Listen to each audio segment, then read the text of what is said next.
Why does a thin ink band burn hotter than a wedding ring when the truth lands? How can a quiet husband answer 2 tattoos with dates, folders, and 1 calm public step? What happens when a woman who calls cheating closure meets the result under courthouse lights? Before we dive deeper into this story, I have one small request. Please subscribe, drop a like, comment, and hit that hype button to boost this channel so more people can discover these incredible stories. My name is Isola Quine. I said a ring of ink was only art. I worked the counter at an art supply store and told people to trust their hands. Casper, my ex, said matching line work on our ring fingers would be closure. I believed him because closure sounds clean. I went after my shift, held still, and watched the needle draw a thin black circle where my wedding band sat. I told myself marriage is more than metal, and art was therapy. When I came home, Bram looked at the gauze. He asked if I was hurt. I said it was a small cut. He asked why it wrapped my ring finger. I said he had forgotten romance and I was fixing it. He went quiet and wiped the counter. He set 2 mugs on opposite sides like they were strangers. I called him cold. He said he liked order. At work the next day, a tag showed our twin bands in Casper's studio. I wrote that people were jealous of living art. My sister sent hearts and told me to own the story. Bram sent nothing. A calendar preview flashed on his phone and slid away before I could read it. I said everything was fine. I believed it. The hallway smelled like damp paper when I reached our door. I kept my left hand tucked in my coat sleeve. I told myself the gauze meant nothing. I said ink is lighter than metal, and I said a woman should carry her own symbols. The key turned with a small scrape. The apartment was neat and still, only the stove lamp on. On the counter sat our 2 mugs from the thrift store, not together. His was near the fridge. Mine was by the window like a shy guest. Bram stood by the sink in a work shirt with his name patch. He looked at my sleeve and then at my face. He asked if I was hurt. I said it was a tiny cut from a box at the store. He asked why the bandage wrapped the ring finger like a present. I said, people wrap what they care about. He did not argue. He reached for the dish towel and wiped a clean circle on the counter, slow and exact. I slipped out of my coat and let the sleeve fall back. The gauze showed. I said I had been thinking about romance, and I said metal can be cold. I told him ink is warm and personal. I said I was making our love visible. He asked if our love needed Casper's studio to breathe. I said Casper is a professional and the studio has good light. He asked if I had told him I am married. I said no one wears a sign at work. The silence that followed had an edge. He set the towel down like he was laying a ruler. On the table sat the thin utilities binder. It used to lie flat. Now it was thick in the middle, glossy sleeves pressing the covers apart. I laughed and called it a scrapbook for bills. He said order helps him think. I said order is what people build when they have no imagination. He did not lift his head. He said electricity and rent care about order. I decided his voice had too much calm in it. I asked if he wanted tea. He said water is fine. I moved my mug close to his on purpose. He slid his farther away. I called him cold. He said he liked things in their places. I told him places can change if the people in them grow. He said growth without honesty is a mess with a hashtag. I walked toward the desk for a stamp because I needed to touch something that made sense. The top drawer did not move. I pulled again. Nothing. I asked if the track jammed. He said he locked it to keep important items together. I asked what items were suddenly important. He said mail, receipts, and statements. I said this was not a courtroom. He said this was a kitchen with bills. His voice stayed low, steady as a level on a plank. I tried to soften everything. I said the ink was therapy. I said I felt invisible and wanted a ring that meant me. He asked what our wedding ring had meant all this time. I said it meant the past. He said it meant a promise. I told him people change. He said promises can keep up if people tell the truth. My phone buzzed in my bag like a little bee. I ignored it. I said the internet loves women who live art. He asked if the internet lives in our house. I said it lived everywhere, and I needed to keep up. He asked if keeping up meant matching tattoos with a man who once broke my window with a love note. I said that was years ago, and I said the new line work was about closure. He asked if closure needs twins. I said he did not understand style. He looked past me to the small entry table.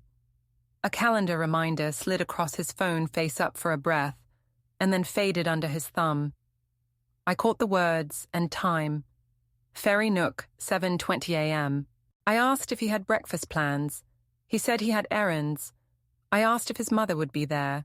He said his days belonged to him. He turned the phone face down. I touched the edge of the gauze with my thumb and pretended it did not sting. I said he had forgotten romance and I was fixing it. He said romance is not a performance, it is care on the correct day. I said days are just numbers. He said some numbers matter because they hold faces. He looked at my hand without flinching. I felt small and loud at the same time. I opened the fridge and lifted the leftover stew he liked. I said I could heat it now. He said he was not hungry. I said we could at least share a bite and reset. He said we could speak tomorrow. I told him silence is a trick people use to look right. He said shouting is a trick people use when they are wrong. He rinsed a glass and set it on a coaster with that same slow care, as if noise would crack it. Jessa texted 3 crowns and wrote own the art. I glanced and smiled with half my mouth. I told Bram my sister understood. He said families can clap and still be wrong. I said his mother never claps, she only judges. He said his mother prefers quiet rooms. I said quiet rooms are for people with no stories. I moved closer again. I said the tattoo cost less than a date night. I said he should be grateful for a frugal wife. He said cheap damage costs more than a fine dinner. I said he was dramatic. He said I was avoiding. I lifted my bandaged hand to show confidence. He did not blink. He said he hoped I would clean it well so it would not get infected. The line felt like kindness and a warning. From the bedroom, the small shredder hummed and stopped. He said junk mail. I said junk mail does not need shredding. He said habits build calm. I said habits build boredom. He did not chase the argument. He opened the utilities binder and slid in a new sleeve. The plastic made a quiet sigh. He closed the cover and aligned it with the table's edge like measuring square. I went to the sink and washed a cup. The water ran warm. I said we should make a post together and end the chatter. He said he would not be content. I said a photo would help his image. He said he did not need rescue. I said he needed to look modern. He said he wanted to look honest. He picked up his keys and checked the front latch. He asked if I needed anything from the late shop. I said no. He said he would be up early. He did not aim a speech at me. He just said he wanted the house calm tonight. I said calm is a mask people wear when they want power. He said calm is how people keep the neighbors asleep.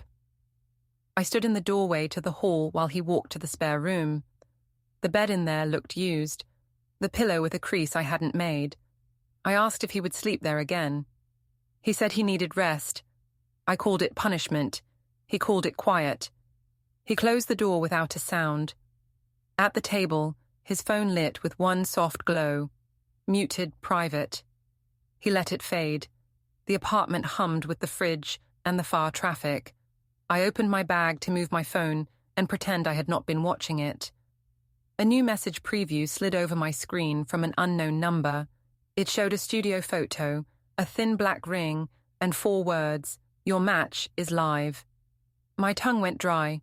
I tapped the side button and blacked the screen. I told myself posts die fast if you do not feed them. At the entry, the latch settled as the building breathed. Unknown message preview flashes, while the spare room door closes soft and the apartment goes still.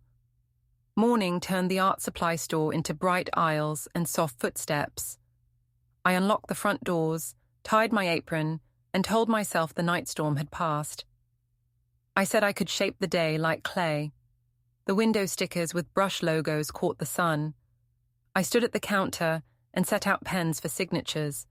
My left hand itched under the gauze. I kept it low behind a stack of sketchbooks so the band would not show. First in were two teachers with a cart. They asked about classroom brushes. I smiled and said the student bundle worked fine. One teacher glanced at my hand and then at her phone. She asked if the studio tag was really me. I said the internet makes twins out of strangers. She nodded without committing. They rolled away, whispering, the way people whisper when they want you to hear and pretend not to. A teen with messy hair came to buy ink.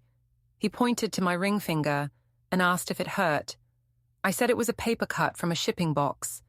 He said his sister's friend had matching rings with her boyfriend and posted the photos last night. He asked if matching was romantic or cringe. I said matching was art when adults did it right. He blinked like he didn't get the rule and paid in cash. When he left, my heart felt loud for no reason. Mr. Fenn walked past, holding a clipboard close to his chest. He said he would need a quick word later. His tone was careful, like someone carrying a glass bowl across ice. I said of course. He nodded and kept walking. I straightened the marker display and decided to post first so I could control the story. I lifted my phone and took a photo of the window plants. I captioned it with a line about art on skin and love in heart. I added a tiny sparkle. Heart started to blink. Jessa replied with 3 crowns and wrote that I was a poet. I told her the town needed education. 2 mums came in with a stroller and a list for a school fair. One asked if the store offered discounts to families. I said yes and gave the code. The other mum asked if we had seen the studio's late post about soul marks.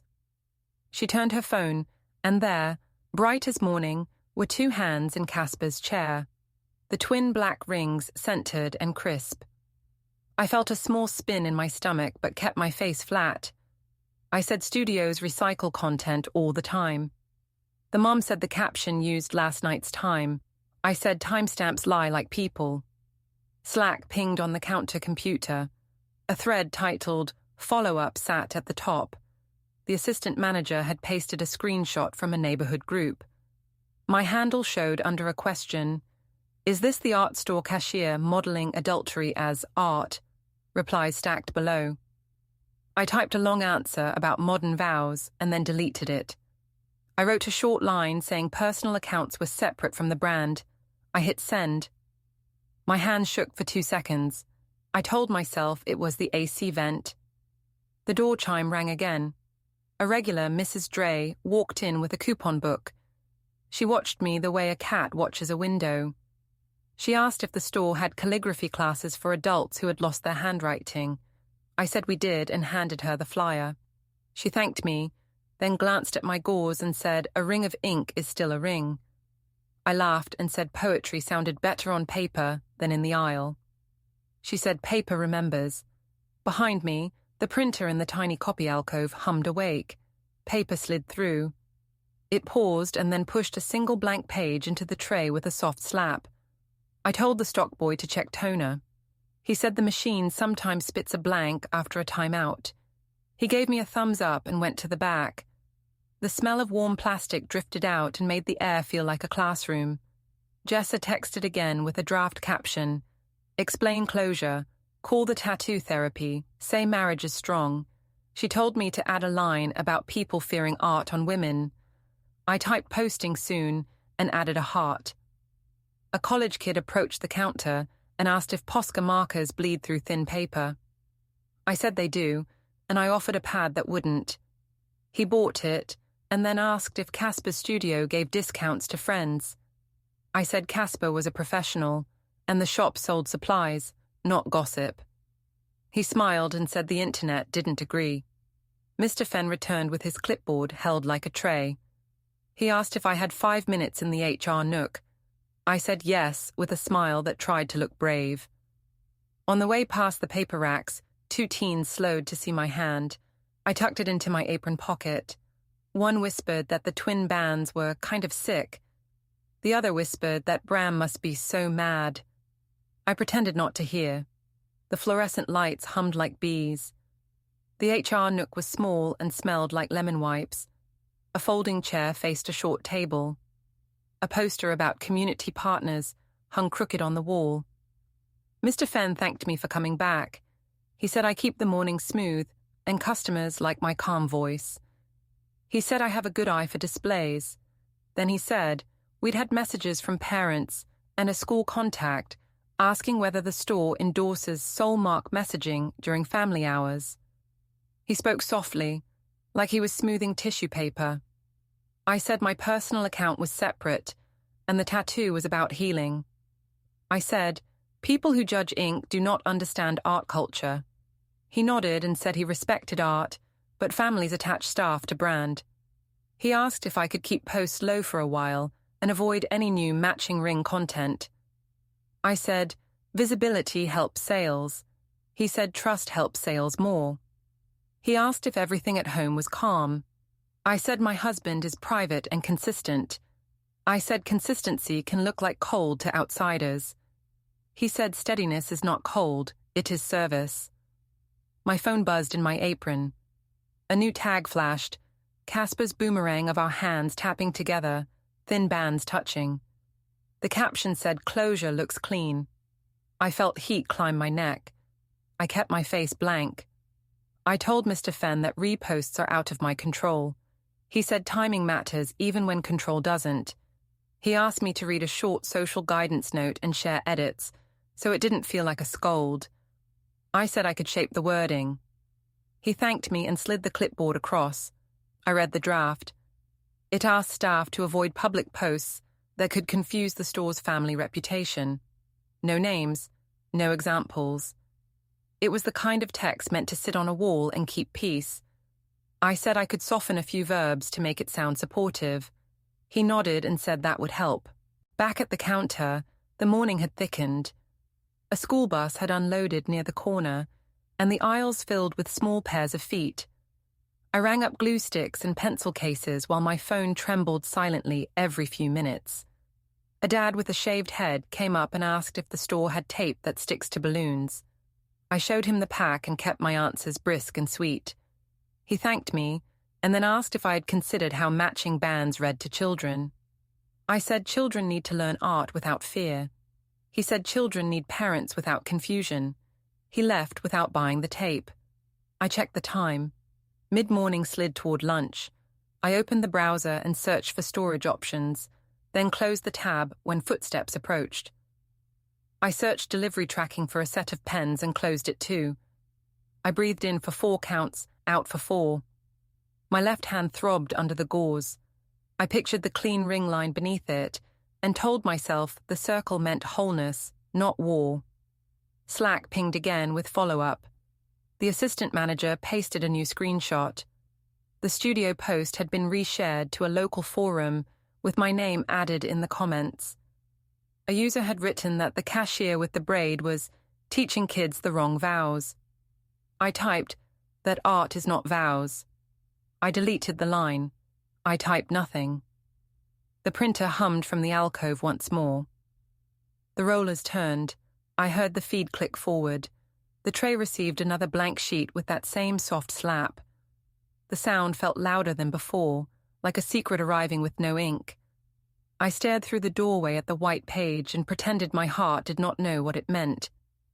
Mr. Fenn appeared at my side with the clipboard and a careful face and asked if I had that 5 minutes now to finalize the guidance note.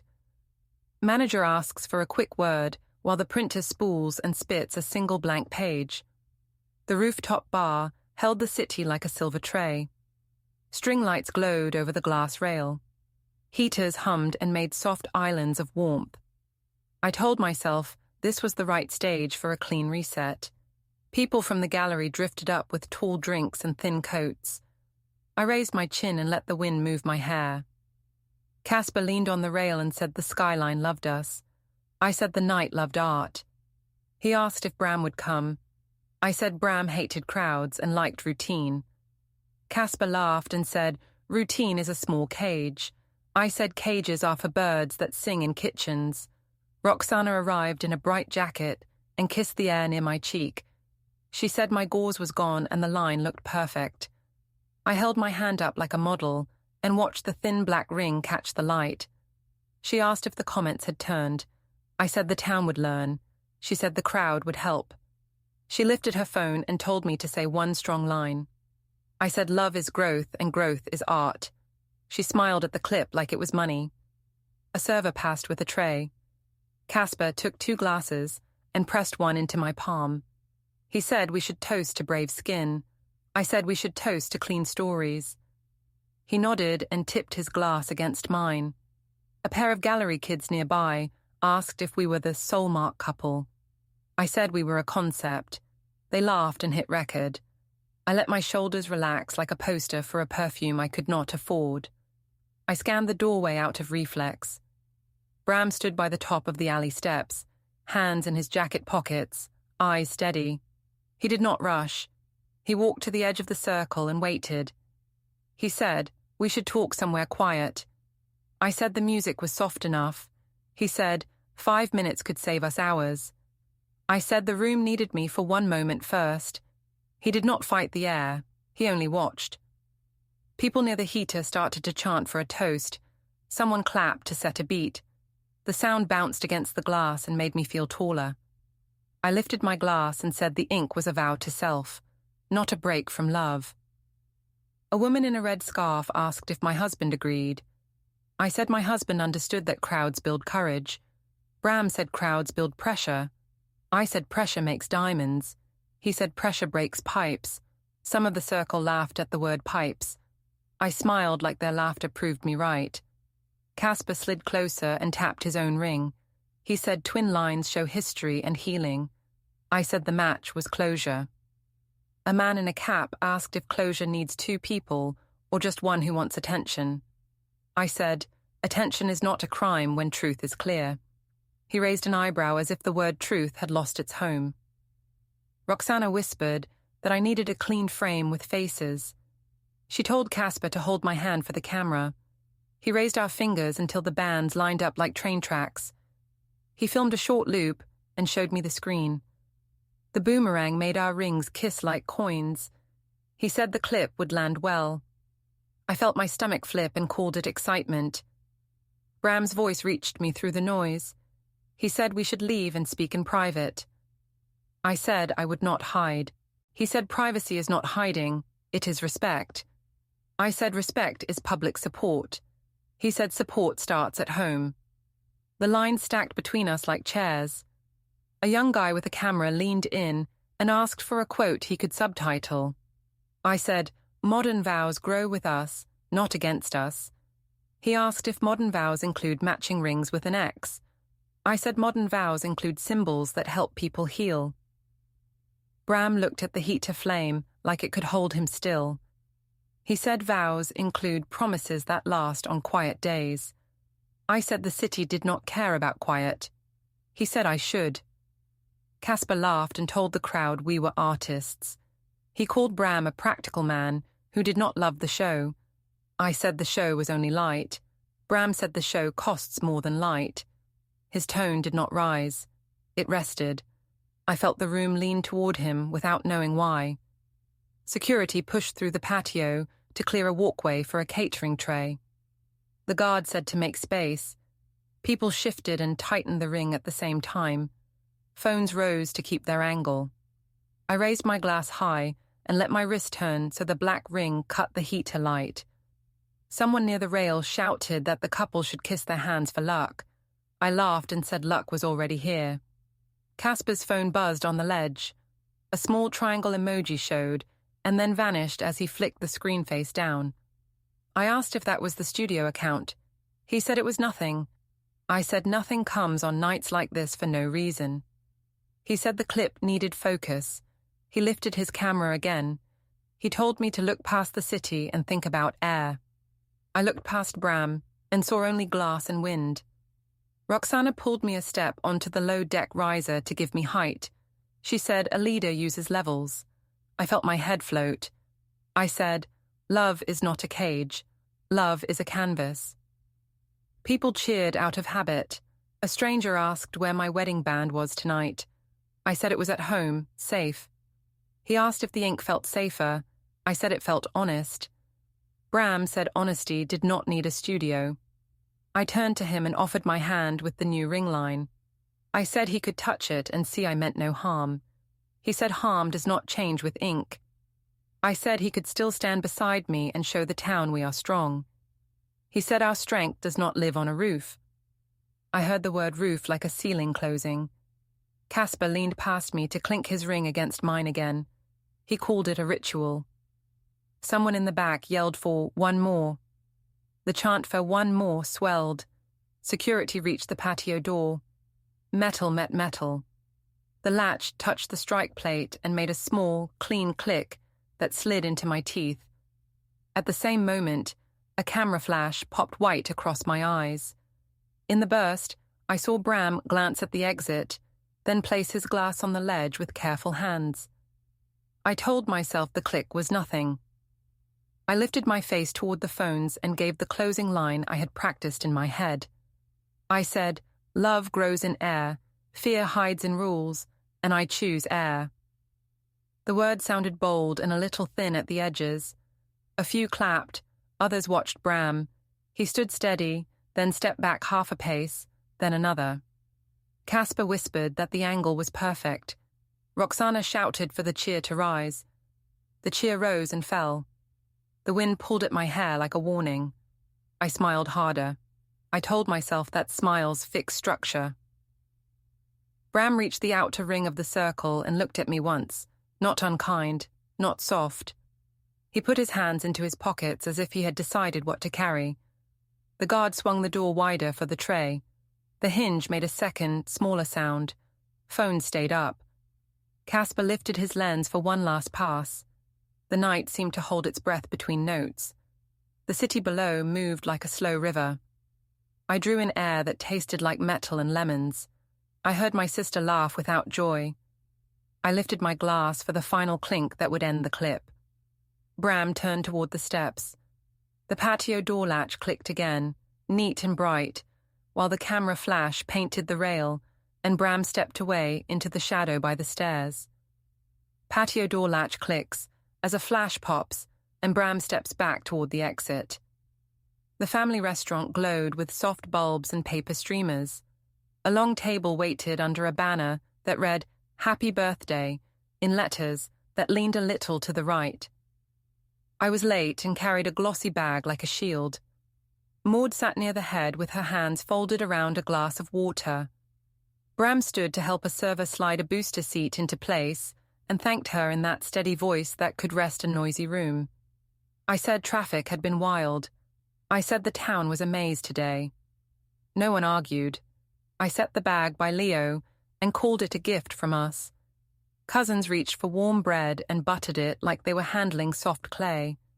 Jessa slid in beside me and whispered that my line looked clean. She stared at my finger like a fan.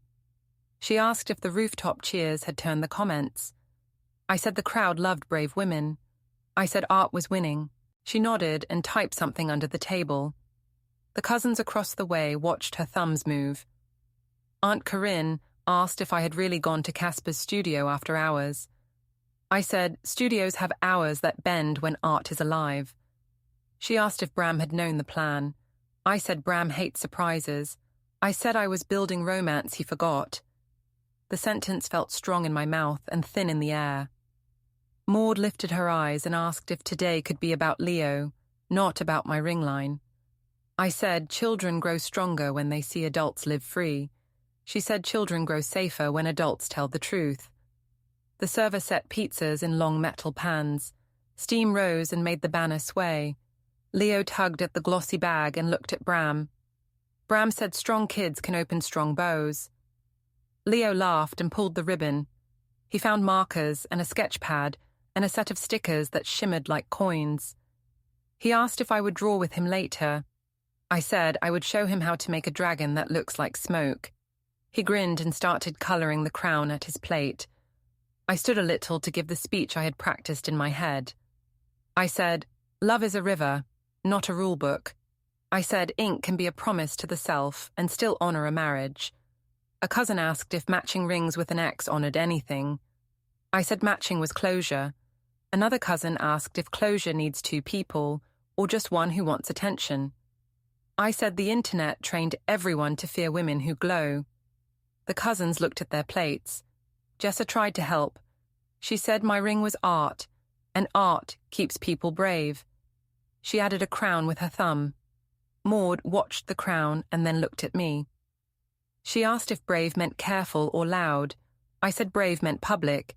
She said brave should also mean private when a promise is involved. Bram asked the server for napkins and thanked her again. He did not look at me. He looked at Leo's drawings like they were the center of the map. I said Bram never liked parties, so we should not pretend he cared about last night. I said birthdays can be any day if the heart is honest. Bram said he had not asked for a party, only for a candle at home. I said candles come often. He said promises do not.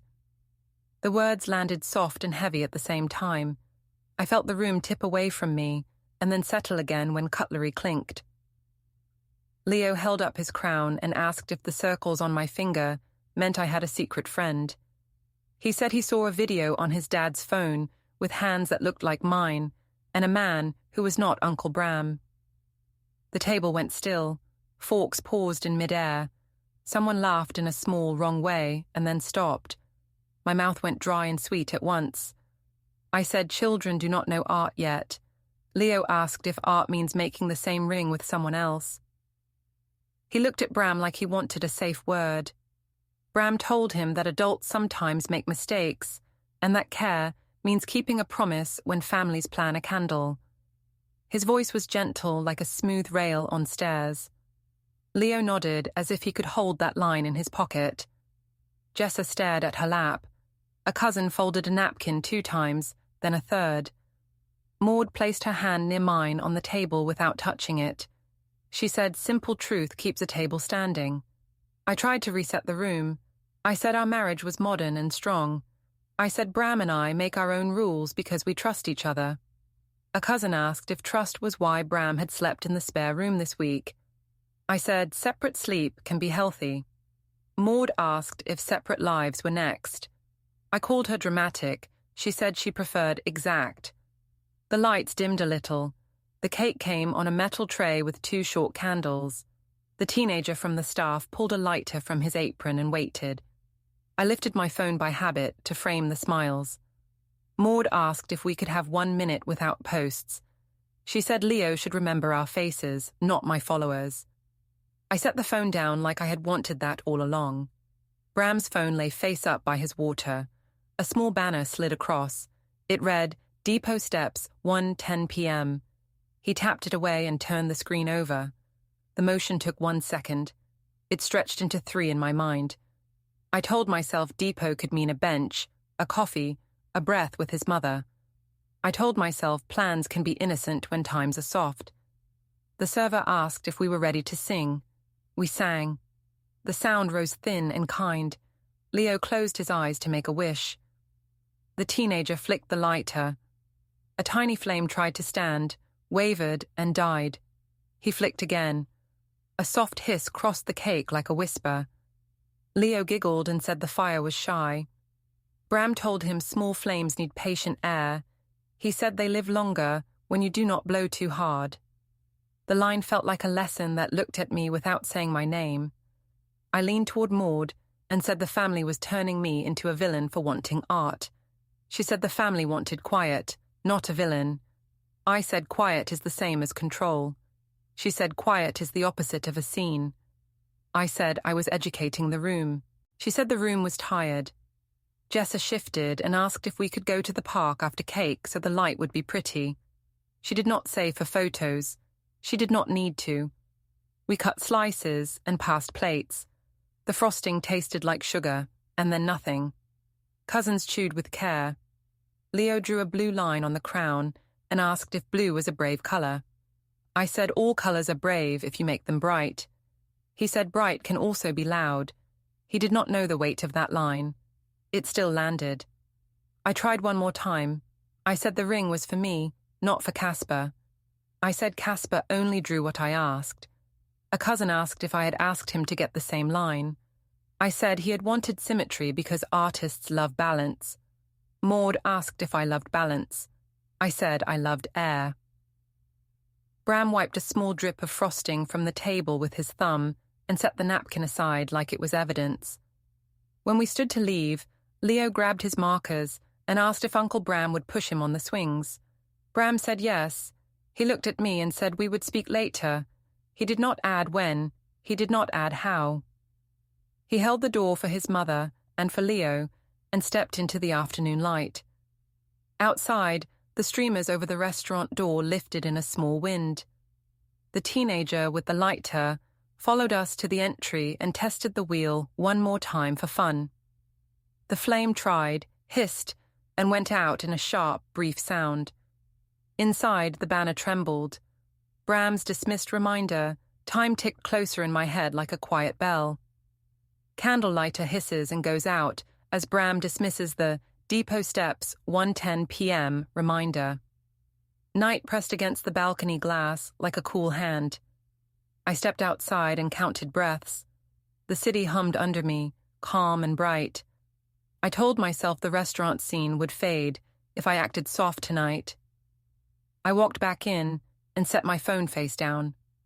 The apartment smelled like lemon cleaner and warm paper. 2 mugs waited on opposite counters like magnets turned the wrong way. I slid mine toward his. He moved his farther away and reached for water instead. I said, distance was punishment. He said distance was space. I said space invites strangers. He said space invites air. His voice stayed even felt heavier than anger. The utilities binder sat on the table, thicker than it had ever been. I laughed and called it a museum for bills. He said order made the home safe. I flipped it open to show I was not scared. Inside, clear sleeves held statements and neat copies. I called it dramatic. He said drama was public. This was quiet. He used that calm tone that turns walls into mirrors. I lifted my left hand and said the ring line meant I was working on us. He asked if working on us meant matching with the man who once threw pebbles at my window. I said the past was a movie, and we were in a new season. He said promises do not change with seasons. I said people do. He said he agreed, and that is why he would choose new steps. On the desk, a yellow sticky note read, "Bring forms." Beside it lay a single USB stick with today's date written in block letters. I tapped it and asked if he was doing taxes in the middle of the fall. He said he was keeping records clean. I said clean looks like court. He said clean looks like memory when people forget. He did not look at me when he said it. He looked at the mugs. His laptop screen woke to a clean desktop tree. 2 folders sat there with names like signs on tidy streets, Archive A and Archive B. A CloudSync pop-up slid up and said, "File uploaded successfully." I asked what he was saving. He said, "Household history." I said, "History is a trap for people who cannot handle the moment." He said the moment can ride inside the file if you give it a name. The guest bed down the hall looked used again. A crease on the pillow. The blanket folded back one careful hand. I said the spare room was punishment. He said the spare room was sleep. I said sleep was a message. He said sleep was sleep. He picked up the blanket and smoothed the fold. He moved like a person who had decided to avoid storms by building better drains. My phone buzzed with a message from Jessa. 3 crowns and a line about owning the city. I typed that I was tired and then deleted it. A second buzz came from Casper. A small triangle and the word later. I swiped it away. Bram watched my face and said nothing. He put on headphones and made a short call with the serious tone people use when they want clear notes. I could not hear words, only the careful rhythm. When he hung up, he thanked me for waiting. I said he liked to act official. He said he was planning. I tried soft. I said I had felt small and the rooftop had made me feel alive. He said life does not need an audience to be true. I said a single peace photo would stop the talk and help his image. He said he would not be content. I said his silence made me carry all the weight. He said he could carry his own life, not my performance. He opened a spreadsheet. Only initials and dates filled the columns. I asked what the letters meant. He said places and days. I said it was creepy. He said it was a map. When I leaned closer, he minimized the sheet. He did not hurry. He moved like a man closing a window before rain. From the corner, the shredder gave a short hum and stopped. He said junk mail. I said junk mail does not need a shredder. He said good habits build calm. He gathered the mail stack and flipped each piece with 2 fingers, then placed one envelope back under the rest like he was filing air. The smell of printer toner still hung from earlier, a faint ghost of heat. I said Maud was stirring him up. He said Maud had asked for quiet. I said she had always wanted me smaller. He said she wanted the house clean. I said I was the artist, and artists raise houses into museums. He said children need homes, not exhibits. The line landed like a small door closing. He checked his phone. A pale alarm glowed on the screen. Paper drop 6:18 a.m. He dismissed it. I asked what paper drop meant. He said errands. I asked if errands were better with committees. He said he managed his own lists. A second banner flashed. Meeting. Personal. He silenced that too. He set the phone face down so the glass showed only the lamp. We drove to the storage unit because he said he needed to check something. The corridor was cool and smelled like dust and metal. He rolled up the door and clicked on a small lamp that made a little island of yellow. On the shelf sat 3 white binders in a row. Home, auto, bank. He opened bank and flipped through plastic sleeves. The pages held months like pressed leaves. A clipboard rested on the shelf, with a single word at the top in his tidy print. Statement. No letterhead, no numbers, only that word. I called it overkill. He said it was clarity. I said clarity is a bully when it stands too straight. He asked when I first went back to Casper's studio. I gave a date that looked better than the truth. He wrote the date and did not argue. He asked if the match had been my idea. I said, artists love balance. He wrote 1 letter by the date. He did not ask more. The quiet felt like a wall that moved with me. In the parking garage, a car sat facing the street, nose pointed toward the ramp like it planned to run. Our footsteps echoed. He said we needed rules. No more rooftop frames, no more studio visits, no more modern vows speeches in rooms with kids. I said children should learn that love can breathe. He said children should learn that promises keep them warm. He did not raise his voice. He kept his hands in his pockets and looked at the exit like he was measuring slope. Back home, I pushed for the photo again. I said a single clip would reset the town. He said he would not pose. I said he would look weak if he hid. He said he did not live for the crowd. I said I loved him and wanted art and truth. He said he wanted honesty and quiet. He added that he was listening and collecting facts. The phrase collecting facts slid under my ribs and made a cold line. He poured water and offered me a glass. I took it and put it down untouched. He thanked me for talking. He said he would keep the house calm and avoid fights online and off. He said he would handle matters properly. The word properly did not shout. It settled in the room like a new piece of furniture you notice only when you bump it. He picked up his keys from the bowl. A new, unfamiliar key hung on the ring and caught the light. I asked what door it opened. He said it opened quiet. I called that a riddle. He said it was enough. He checked the window latch, slid the chain, and looked at the mugs without touching them. I moved mine closer to his again and left it there like a prayer someone else wrote. We walked to the door together. The hallway air was cool and blank. On the level below, footsteps paused outside a unit and then moved on. He told me to rest. He said we would speak soon. He did not promise more than that. He stepped into the hall. The elevator woke and rang its bright bell. The new key on his ring flashed once and vanished as he turned the corner. Elevator bell chimes while footsteps pause outside our door and the new key glints on his ring. The courthouse plaza shone in noon sun.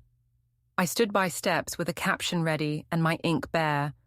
I told Bram a peace selfie would end the noise. He said truth was fine.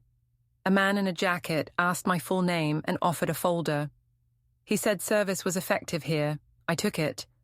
The first page read, divorce petition, were temporary orders, exclusive use schedule, property hold, rules on tagging and posts.